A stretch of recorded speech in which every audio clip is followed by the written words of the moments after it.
Worst case scenario, you know not to do this if it doesn't work out.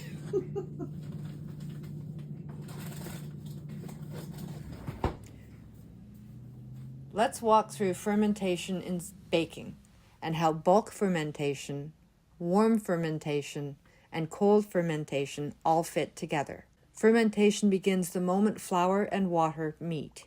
From that point on, microbial and enzymatic activity is happening continuously until the dough goes into the oven. In other words, the yeasties are eating and things are happening.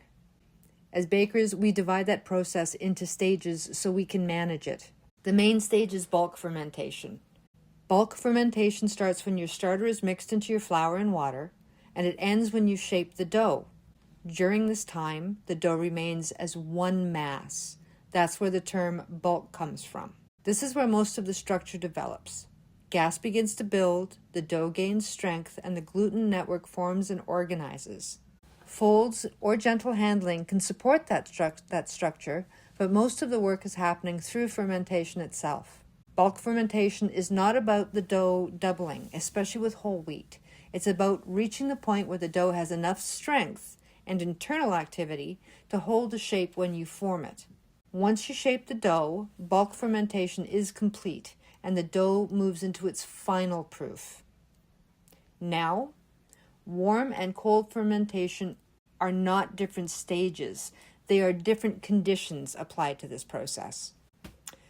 Warm fermentation happens at room temperature or warmer. This speeds everything up.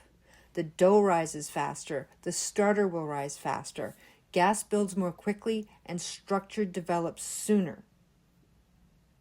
Cold fermentation happens in a refrigerator or a cooler space. This slows everything down. It gives you more control over timing. It allows for flavor to develop and helps the dough firm up, which can really improve the handling of the dough and the scoring as you prepare to get the dough into the oven. You can use both together. For example, you might begin with warm fermentation during bulk to build strength and activity, and then move the dough into a colder environment after you've formed it to slow activity down and make it fit your schedule and when you will be baking. You can bring a cold dough back to room temperature to finish fermentation more quickly as well. The key idea is simple. Bulk fermentation is where structure is built. It's how you get your strong house. Warm speeds the process up. Cold slows the process down. It's why baking can sometimes be unpredictable. Our job as bakers is to use temperatures to control when our dough is ready rather than relying on the clock, or pay attention to what's happening with the temperature so that we can allow for our dough to go into a colder environment or to warm up the environment for our dough.